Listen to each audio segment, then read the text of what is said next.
नाम से लड़की की जो कि अनाथ थी और पैसे के लिए मुश्किल से मुश्किल काम भी कर सकती थी, लेकिन वो ये बात बिल्कुल भी नहीं जानती कि बहुत जल्द उसकी पूरी जिंदगी ही बदलने वाली है और वो प्रिंसेस की तरह लाइफ जिएगी। ड्रामा के स्टार्ट में हम अपनी फीमेल लीड श्याओ को देखते हैं जो कि बिल्डिंग में इंटर करते हुए लिफ्ट की तरफ भागती है और जैसा ही लिफ्ट में इंटर करती है तो सामने एक शख्स को देखते हुए सोचती है कि ये कौन, लेकिन फिर उसको इग्नोर करते हुए फोन पर बात करने लगती है और उसका फोन भी स्पीकर पर ही था। और साथ में ही खड़े हम अपने मेन लीड जाओ को भी देखते हैं जो कि उसकी सारी बातें ही सुनता है। श्याओ की फ्रेंड बोलती है कि तुम्हारा बॉस तो बहुत ही ज्यादा खड़ूस है, तुम उसके साथ क्यों काम कर रही हो। ये बात सुनते हुए श्याओ बोलती है, अरे पैसों के लिए 2000 युआन मेरे लिए बहुत बड़ी रकम है और तुम जानती हो ना कि पैसे मेरे लिए कितने ज्यादा इंपॉर्टेंट है। और उसके बाद हम उसके हुलिया को देखते हैं जिसने एक कैट कॉस्ट्यूम पहना हुआ था और ऐसा लग रहा था कि जैसे वो किसी सर्कस से पार्ट टाइम जॉब करके आ रही हो। अब लिफ्ट में खड़े खड़े ही वो अपने कॉस्ट्यूम को चेंज करने लगती है और अपनी टेल उतारते हुए वो जाओ को पकड़ाते हुए कहती है कि प्लीज कुछ देर के लिए इसे पकड़ ले, और जाओ पकड़ भी लेता है। साथ में वो अपनी फ्रेंड से बात भी करती है और अपनी फ्रेंड से बोलती है कि मेरा क्लाइंट जितना भी बदतमीज मुंह फट क्यों ना हो और मुझे उस पर कितना भी गुस्सा क्यों ना आ जाए, लेकिन मैं उसे कुछ भी नहीं कह सकती और मुझे स्माइल के साथ ही उनको डील करना पड़ता है ताकि मुझे वो प्रोजेक्ट मिल जाए। कुछ ही देर में वो अपने मतलूबा फ्लोर पर पहुंच जाती है जहाँ पर उसका बॉस पहले से ही खड़ा था और अपने बॉस को देखते हुए वो बोलती है, सर आप यहाँ पर, और जल्दी से आगे बढ़ती है। लेकिन उसका बॉस उसे इग्नोर करते हुए जाओ की तरफ जाते हुए बोलता है, सर आप आ गए। ये देखते हुए उसके ऊपर की सांस ऊपर और नीचे की नीचे ही रह जाती है और वो बोलती है, क्या ये है हमारा न्यू क्लाइंट। उसका बॉस कहता है कि जाहिर सी बात है, तुम्हें क्या लगता है कि मैं लिफ्ट के पास तुम्हें रिसीव करने के लिए आऊंगा। और श्याओ जाओ को देखते हुए सोचने लगती है कि ये मैंने क्या कर दिया। जाओ उसकी टेल उसे वापस करते हुए ऑफिस की तरफ बढ़ जाता है और श्याओ का बॉस बोलता है कि जल्दी से तुम भी ऑफिस में आ जाओ। नेक्स्ट सीन में हम उन तीनों को ऑफिस में बैठा हुआ देखते हैं जहाँ पर श्याओ तो अभी तक खड़ी ही थी और उसका बॉस उसकी तारीफें ही किए जा रहा था और जाओ से बोलता है कि ये हमारी बहुत ही हार्ड वर्किंग एम्प्लॉय है और ये क्लाइंट की कभी भी झूठी तारीफ नहीं करती और पैसों के लिए तो कभी भी काम नहीं करती। ये बात सुनते हुए जाओ तंजिया नजरों से श्याओ की तरफ देखता है और श्याओ एक फेक स्माइल देती है, इसके अलावा वो कर भी क्या सकती थी। अब जाओ तो उसकी सारी बातें ही सुन चुका है, इसीलिए वो उसके बॉस से बोलता है कि मैं तुम्हारे साथ काम करने में बिल्कुल भी इंटरेस्टेड नहीं हूँ और ये कहते हुए उठकर वहाँ से चला जाता है। कुछ ही देर में श्याओ भी एक रेस्टोरेंट में जाती है और वहीं पर वो जाओ को एक लड़की के साथ बैठा हुआ देखती है और सोचती है कि ये जरूर इसकी गर्लफ्रेंड होगी और कहती है कि तुमने मेरे साथ डील नहीं की ना, देखो मैं तुम्हारे साथ क्या करती हूँ। और उसके पास जाकर बोलती है कि डार्लिंग तुम यहाँ पर क्या कर रहे हो, हमारी कंपनी का क्या होगा, और ये सारी बातें करने लगती है। तो वो लड़की बोलती है कि आखिर ये कौन है, तो श्याओ उसके बारे में सब कुछ बता देती है और ये भी बोलती है कि मैं तो इनको बहुत ही अच्छे तरीके से जानती हूँ। अब वो लड़की गुस्से में वहाँ से उठकर चली जाती है तो जाओ बोलता है कि क्या ये इंटरेस्टिंग था। ये बात सुनते हुए श्याओ बोलती है कि बिल्कुल, तुमने मेरे साथ डील नहीं की ना, तुमने मेरा लॉस करवाया तो मैं तुम्हारा लॉस करवाऊंगी और तुम्हारी जिंदगी बर्बाद कर दूंगी। और उसकी बात सुनकर जाओ बोलता है, ओ तो ये बात है, तो तुम्हें एक बात बता दूं कि मेरी फैमिली ने प्रेशराइज करके मुझे यहाँ पर एक ब्लाइंड डेट पर भेजा था और मुझे बिल्कुल भी समझ में नहीं आ रहा था कि मैं इस लड़की को कैसे मना करूं। थैंक्स टू यू कि तुमने इसे यहाँ से भगा दिया और मेरी मदद कर दी। उसके बाद सुनकर श्याओ तो बिल्कुल ही शॉक रह जाती है कि ये मैंने क्या कर दिया, मैंने तो उसकी हेल्प कर दी जबकि मैं तो उसका बुरा करना चाहती थी। तो जाओ बोलता है कि क्या ये 2000 युआन तुम्हारे लिए बहुत ही ज्यादा इंपॉर्टेंट है। तो वो बोलती है, मेरी जिंदगी के हर 2000 युआन मेरे लिए इंपॉर्टेंट है। तो जाओ कहता है, ठीक है मेरे साथ एक डील करो तो मैं तुम्हें सैलरी पर रख लूंगा।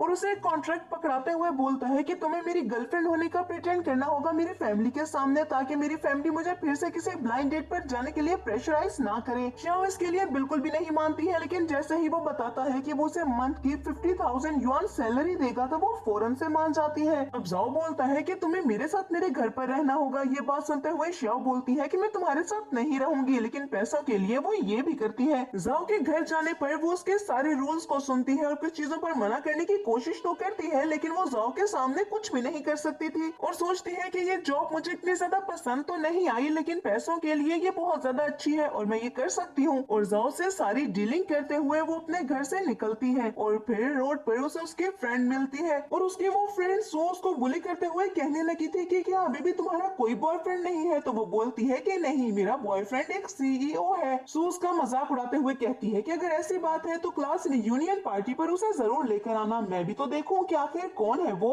नेक्स्ट मॉर्निंग श्याओ जाओ के लिए ब्रेकफास्ट बनाती है और उसके सारे काम खुद ही करती है, जिस पर वो बोलता है कि तुम्हें आखिर हो क्या गया है, पागल हो गई हो क्या तुम। श्याओ एक बनावटी स्माइल देती है जिस पर वो बोलता है कि चुपचाप बता दो कि तुम्हें क्या चाहिए। अब श्याओ बताती है कि उसे प्रिटेंड करना होगा कि वो उसका बॉयफ्रेंड है सिर्फ एक दिन के लिए। ये बात सुनते हुए जाओ बोलता है कि वो ऐसा कुछ भी नहीं करेगा क्योंकि उसने सैलरी दी है श्याओ को, ना कि सैलरी श्याओ दे रही है उसको, इसीलिए श्याओ उसे किसी भी किस्म की कोई भी उम्मीद ना रखे। ये कहकर जाओ वहाँ से उठकर चला जाता है और मजबूरन श्याओ को अकेले ही उस रियूनियन पार्टी में जाना पड़ता है जहाँ पर सब उसके क्लास फेलोज कपल में ही आए हुए थे। उन सारे कपल्स को देखकर श्याओ चुप करके बैठ जाती है, लेकिन वो कुछ भी नहीं कर सकती थी। और तभी सू बोलती है कि हाँ बताओ कहाँ पर है तुम्हारा बॉयफ्रेंड। तो वो झूठ बोलते हुए कहती है कि उसे काफी ज्यादा काम था इसीलिए मैंने उसे तंग ही नहीं किया। तो सू कहती है अगर ऐसी बात है तो तुम उसे कॉल कर लो। और श्याओ की फ्रेंड न्यान बोलती है कि हाँ उसे कॉल कर लो, हम उसे देख लेंगे। मजबूरी में श्याओ को कॉल करनी पड़ती है और वीडियो कॉल करते हुए वो बोलती है कि डार्लिंग कैसे हो तुम। इस पर जाओ बोलता है कि मैंने कहा था मुझे तंग मत करना, तुम पागल हो गई हो क्या। सो जैसे ही ये बात सुनती है तो हंसते हुए बोलती है मैंने कहा था ना कि ये लड़की झूठ बोल रही है, ऐसा हो ही नहीं सकता कि कोई इसको पसंद कर ले। ये अनाथ है, इसके पास तो पेरेंट्स भी नहीं है तो और कौन इसको अपने पास रखना पसंद करेगा। ये सारी बातें जाओ सुनता है और सोच में पड़ जाता है कि ये उसने क्या कर दिया। कॉल बंद करने के बाद शाओ सोचने लगती है कि जाओ सिर्फ एक दिन के लिए अगर तुम मेरी इज्जत रख लेते और मेरी बात मान लेते तो क्या चला जाता तुम्हारा। लेकिन कुछ ही देर में हम जाओ को देखते हैं जो कि अपने गार्ड्स और कुछ सर्वेंट्स के साथ वहाँ पर कुछ गिफ्ट्स लेकर आ जाता है और उसे देखते हुए शाओ बहुत ही ज्यादा खुश हो जाती है और जाकर उसका हाथ पकड़ते हुए बोलती है तुम यहाँ पर। जाओ बताता है कि मैं पास ही मीटिंग में था, जब मुझे पता चला कि तुम यहाँ पर हो तो मैं तुमसे मिलने के लिए आ गया।